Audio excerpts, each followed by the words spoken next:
माननीय Shri Sanjay Srivastava ji, police commissioner Ahmedabad, माननीय श्री राजेश घड़िया जी, डीसीपी अहमदाबाद, और देश के गरीब छात्रों को हर समय मदद सहायता करने वाले और उनको मुख्य धारा में जोड़कर राष्ट्र के उत्तम प्रतिनिधि बनाने की दिशा में काम करने वाले अनस्टॉपेबल संस्था के अध्यक्ष श्री अमिताभ शाह जी और श्रीमती रश्मि शाह जी, और दो बच्चों को भी मैं स्क्रीन पर देख रहा हूं, अभिषेक मौर्य और जीनल बेटी,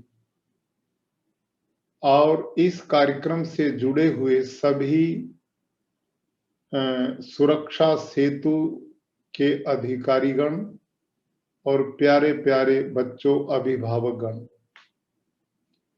आज मुझे अपार प्रसन्नता है कि सुरक्षा सेतु एवं अनस्टॉपेबल संस्था के सौजन्य से ऐसे देश के बालक जिनको भगवान ने बहुत अच्छी प्रतिभा दी है, योग्यता दी है, क्षमता दी है, लेकिन आर्थिक अभावों के कारण वो अपने सपने पूरे नहीं कर पाते, और जो लोग ऐसे बालकों के सपने साकार कराने की दिशा में ऐसे समय पर बालकों का योगदान करते हैं, मैं समझता हूं उनसे बढ़िया मानवता की दूसरी सेवा नहीं हो सकती।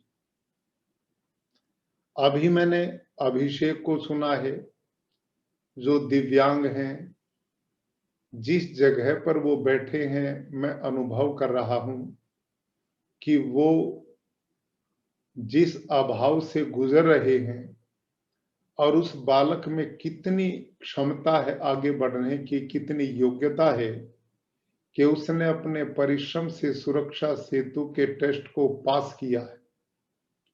विपरीत परिस्थितियों में भी जो बालक अपना रास्ता बनाने की हिम्मत रखते हैं, ऐसे बालकों का योगदान आप लोग जो कर रहे हैं, आप सब बधाई के पात्र हैं।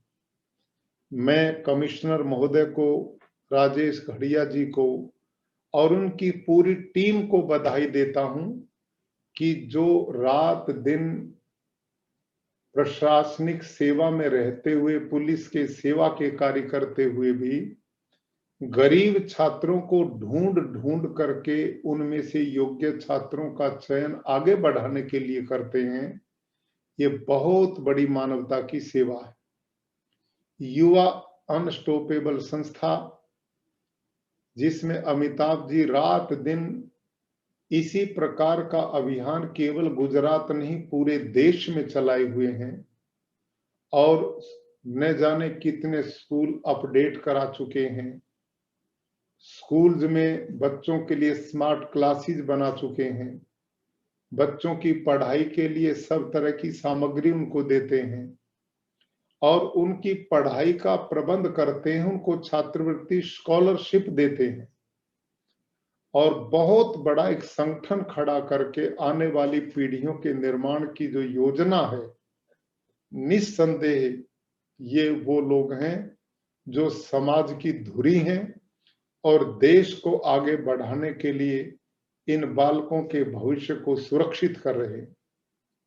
आज के इस कार्यक्रम में सम्मिलित होकर मुझे बहुत प्रसन्नता है, और मुझे अमिताभ जी ने जानकारी दी है कि आज के इस कार्यक्रम में सैकड़ों छात्र और भी जुड़े हुए हैं, उनके अभिभावक भी जुड़े हैं, सुरक्षा सेतु के अधिकारी भी जुड़े हैं। तो प्यारे बालकों, मैं आपको निवेदन करूंगा कि आप अपने जीवन में कभी भी हीन भावना मत आने देना।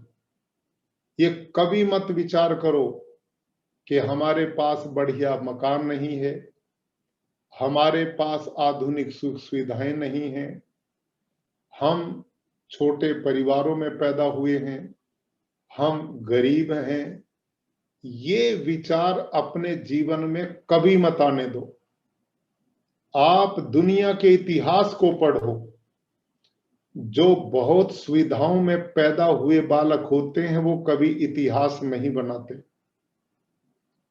वो मौज की जिंदगी यापन करने के आदी हो जाते हैं, मेहनत का जज्बा उनमें रहता नहीं। सारी दुनिया को पढ़ो और जानो, इतिहास हमेशा गरीब बच्चों ने बनाए हैं, अभावग्रस्त बच्चों ने बनाए हैं, जरूरतमंद बच्चों ने बनाए। और जिनका जज्बा मजबूत होता है, जिनमें कुछ करने का इरादा होता है, बाधाएं उनको नहीं रोक पाती।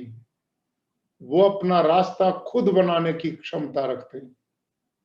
मैं बालकों के बीच में आज के ही मोटे उदाहरण बच्चों के बीच में देता हूं। इस देश के राष्ट्रपति रहे अब्दुल कलाम। डॉक्टर अब्दुल कलाम की जीवनी को पढ़ो बेटे। वो मछुआरे का बेटा था। उनके पिता नाव बनाते थे। आप जैसे घर में रहते हैं उससे भी ज्यादा टूटे फूटी झोपड़ी में वो रहते थे, लेकिन उस बालक ने आपकी तरह जज्बा मजबूत रखा, हौसले बुलंद रखे, आगे बढ़ने की हिम्मत नहीं छोड़ी। साइकिल अपने मित्रों की मदद से खरीदी। माँ पिताजी साइकिल भी नहीं दिलवा सके डॉक्टर अब्दुल कलाम जब बालक थे। साइकिल लेके स्कूल में जाने से पहले वो घर घर अखबार बेचते थे, और वो जो पैसा जुटता था उससे पुस्तकें और अपनी फीस की व्यवस्था करते थे। और जैसे तैसे उनकी अपनी 10वीं 12वीं की परीक्षा पास की। अगली पढ़ाई के लिए कोई व्यवस्था नहीं। उनके पिता ने हाथ खड़े कर दिए। मां तो बहुत ही असहाय थी। पिता ने कहा, बेटा हमारे में क्षमता नहीं कि हम आपको उच्च शिक्षा दे पाए। लेकिन उन्हीं दिनों डॉक्टर अब्दुल कलाम की एक बहन उस घर में आई हुई थी, और घर में अब्दुल कलाम की पढ़ाई की चर्चाएं चल रही थी।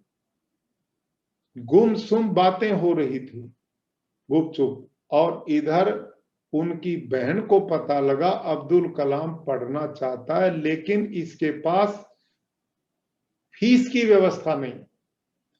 तो उनकी बहन ने इतनी उदारता दिखाई। वो अच्छे परिवार में थी। उसके पास जो जेवर थे वो उसने बेच दिए और अब्दुल कलाम की पढ़ाई की व्यवस्था की। और आप जानते हो बच्चों, इतने अभाव में पैदा हुआ एक बालक अपने जज्बे परिश्रम के कारण इतने बड़े साइंटिस्ट बने, मिसाइल मैन बने, और भारत के यशस्वी राष्ट्रपति बने। और लोगों के दिलों में जो जगह उन्होंने बनाई, आज तक कोई बना नहीं पाया। ये अमीर घर में पैदा हुआ बेटा नहीं था प्यारे बच्चों, ये आपसे भी ज्यादा निर्धन घर में पैदा हुआ बालक था, जो दुनिया में इतिहास बना करके गया। प्यारे बालकों, आपको इससे बड़ा उदाहरण क्या मिलेगा? आप गुजरात की धरती में पैदा हुए बालक हैं, और गुजरात की धरती में आज के यशस्वी प्रधानमंत्री श्रीमान नरेंद्र मोदी पैदा हुए। अभावों में पैदा हुए। सरकारी स्कूल में टाट पट्टी जहां नहीं थी वहां पर बैठ करके पढ़े। चाय बेचने का काम करते थे। उनकी पूज्य माता जी जो आज भी सौभाग्य से जिंदा हैं, जो अड़ोस पड़ोस के परिवारों में बर्तन मांजने का काम करती थी, तब बच्चों का पेट पालती थी। इससे बड़ा उदाहरण आप क्या लेंगे? आज इतने बड़े भारत देश का, जिन्होंने सारी दुनिया में गौरव गान फैलाया है, इस देश की प्रतिष्ठा को बढ़ाया है। उन्होंने आप जैसे बालकों का मार्ग प्रशस्त किया है, आप लोगों के लिए एक आदर्श प्रस्तुत किया है, और दुनिया से हटकर वो काम करते हैं। ये उनकी पहचान बनी हुई। आज के दिन प्यारे बच्चों आपके सामने ये उदाहरण है। मैं भी जैसा छोटा मोटा हूं, मैं स्वयं अपना उदाहरण दे रहा हूं।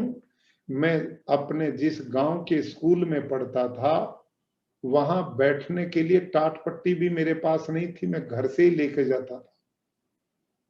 उसमें कोई पंखा नहीं, कोई बिजली नहीं, कुछ भी तो नहीं था। और जब हाई स्कूल में पढ़ने के लिए गए तो 4-5 किलोमीटर पैदल दौड़ के जाना पड़ता था। और बेटा, आप जानते हो हमारे साथ हालत क्या थी? हमारे को साल में 1 जोड़ी जूते मिलते थे। अब जब स्कूल में जाते थे तो जूतों को हाथ में ले लेते थे, पैर से निकाल करके। पैर से निकाल करके जूते हाथ में क्यों? हमें खतरा था कि पैर में कांटे लगेंगे तो पैर तो दोबारा ठीक हो जाएंगे, जूते टूट गए तो दोबारा नहीं मिलेंगे। और ये मैं अकेला नहीं था, ऐन परिस्थितियों में बहुत बालक पड़े। कपड़े निश्चित मिलते थे, इससे ज्यादा वर्ष में नहीं मिलेंगे, लेकिन एक सूत्र प्यारे बच्चों याद करो, किया गया परिश्रम कभी व्यर्थ नहीं जाता। दोबारा याद करो, किया हुआ परिश्रम, की हुई मेहनत कभी व्यर्थ नहीं जाती। आप जीवन का एक ही सूत्र पकड़ो कि आपका ये अध्ययन काल का समय है।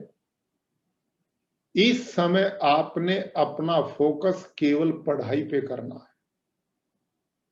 आज जिस दुनिया में आप हैं, इसमें मन को भटकाने वाले बहुत तरीके मिलेंगे। कहीं मोबाइल का लालच बच्चों को दिया जा रहा है, कहीं टेलीविजन की व्यवस्था है, कई बच्चे ऐसे आवारागर्दी में घूमते रहते हैं। जो बच्चे इन सब चीजों से हटकर अपनी पूरी ताकत पढ़ाई पे, अपने स्वास्थ्य को ठीक करने पर लगाएंगे, उनको लक्ष्य निश्चित रूप से मिलेगा। मेरे प्यारे बच्चों, आपकी आयु जब किशोर अवस्था में आती है, युवावस्था में प्रवेश करने की आयु होती है, तो हार्मोन्स चेंज होते हैं शरीर में। और ऐसी समय पर बालक ब्रेन से कम सोचता है, दिल से ज्यादा सोचता है।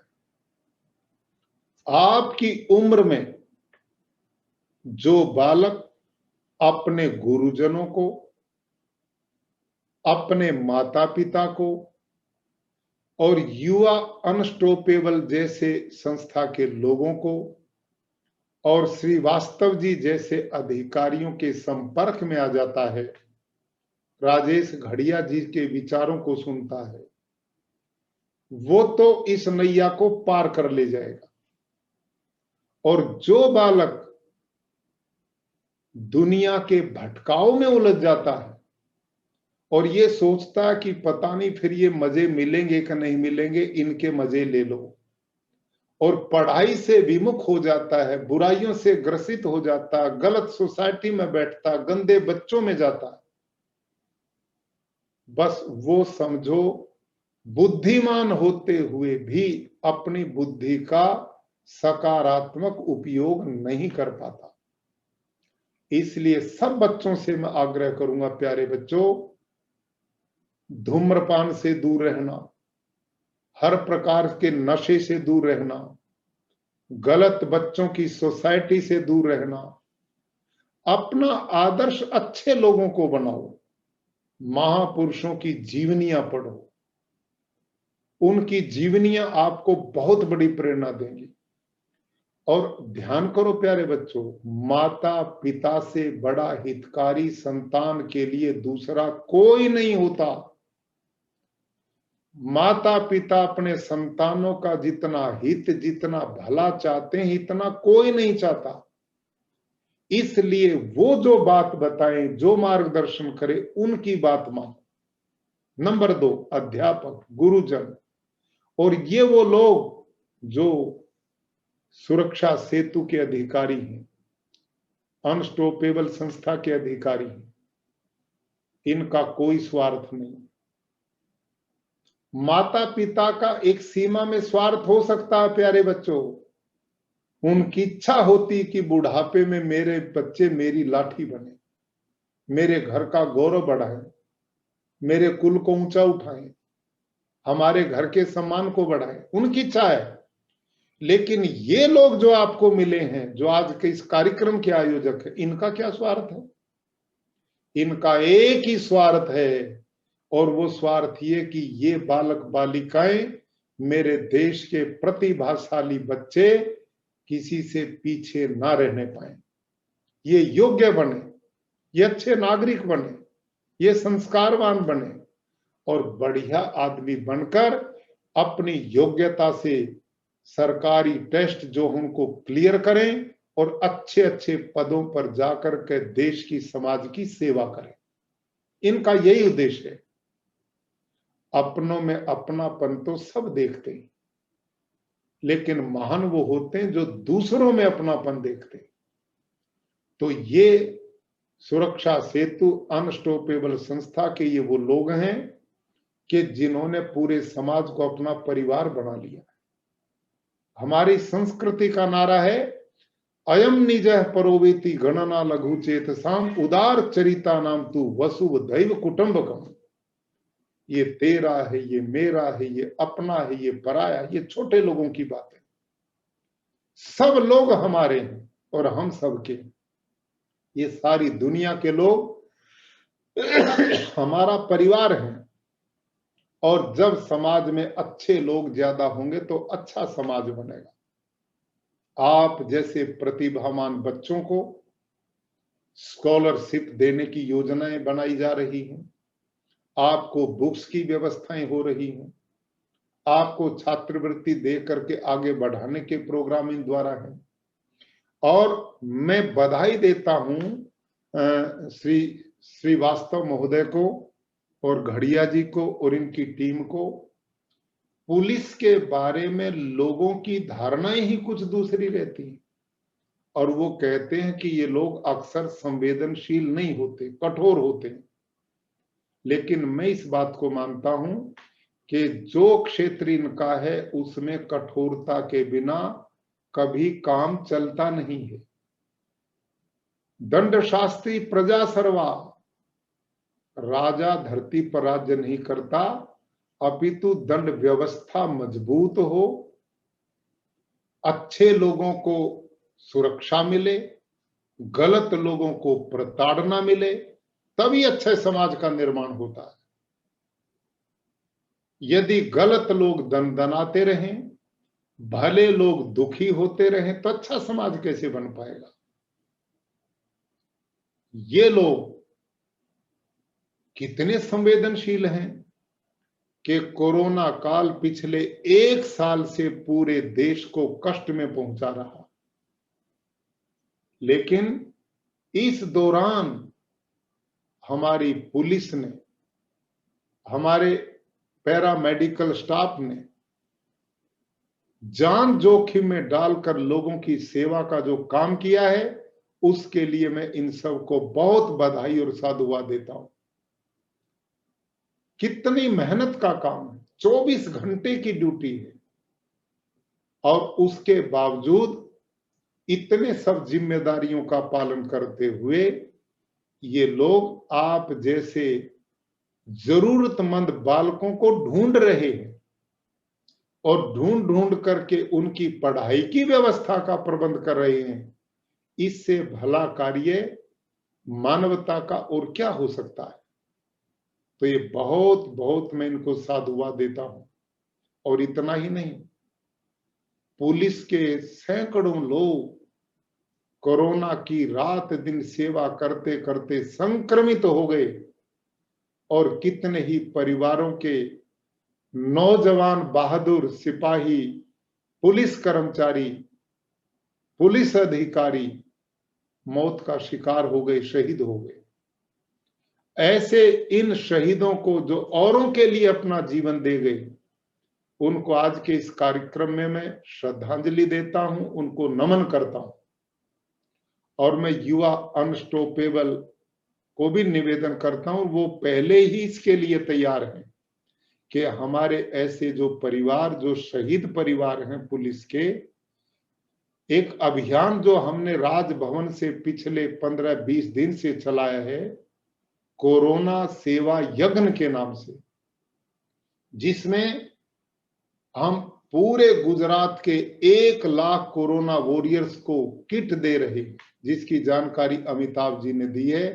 आटा, दाल, चावल, तेल, इम्यूनिटी बूस्टर और जरूरत की जो सामान है वो उनके घरों में पहुंचाया जा रहा है, ताकि उन कोरोना वॉरियर्स में एक हिम्मत बने, उनका मनोबल मजबूत बने, उनको भी लगे कि जिन लोगों की रात दिन हम सेवा करते हैं, समाज भी हमारे पीछे खड़ा है। तो ऐसा भाव एक समाज में अपनेपन का है, प्यार, मोहब्बत, एकता का है। इस मिशन को लेकर कोरोना सेवा यज्ञ का अभियान निरंतर चला जा रहा है। और हम अब की बार जो हमारे ऐसे परिवार पुलिस के शहीद हुए हैं, उनको भी ये सम्मान जरूर देंगे, उनका भी पूरा नमन के साथ सम्मान होगा। मैं अधिक न कहते हुए आज के इस कार्यक्रम में जितने बालक आए हैं, उनके अभिभावक उपस्थित हैं, सबसे मैं निवेदन करूंगा कि इन भावी प्रतिभाओं को आगे बढ़ाने का सब सहयोग करें। इन बच्चों को हर प्रकार की सुविधाएं मिलें, ये एक अच्छे समाज का दायित्व होता है, और जिसका निर्वहन पुलिस प्रशासन, माननीय श्री संजय श्रीवास्तव जी, माननीय श्री राजेश घड़िया जी, अनस्टॉपेबल संस्था के अध्यक्ष माननीय अमिताभ शाह जी और रश्मि जी, और इनकी बहुत बड़ी टीम है जो इस मिशन पर समाज सेवा के काम पे लगी है। पूरे देश में ऐसे बच्चों को ढूंढ ढूंढ करके जो आगे बढ़ा रहे हैं। अभी 1 महीना पहले मैंने इनका एक कार्यक्रम किया, जिसमें इन्होंने 1000 बच्चों को छात्रवृत्तियां दी थी, और छात्रवृत्ति छोटी नहीं थी, हर बच्चे को 2-2 लाख रुपए तक का सहयोग दिया, और उनको कहा कि अपनी पूरी शिक्षा बढ़ाओ, पढ़ने से बिल्कुल नहीं रुकना है। ऐसा सोच जो समाज में लिए बैठे हैं, तो हमारे इन बच्चों का भविष्य सुरक्षित हो, ये महान बने और कीर्तिमान बनाए, अपने कुल का भी गौरव बढ़ाएं, अपने देश का भी गौरव बढ़ाएं, और अपने जीवन को भी सफल करें। इन्हीं शुभकामनाओं के साथ आज के इस आयोजन के लिए आप सबको पुनः बधाई, धन्यवाद।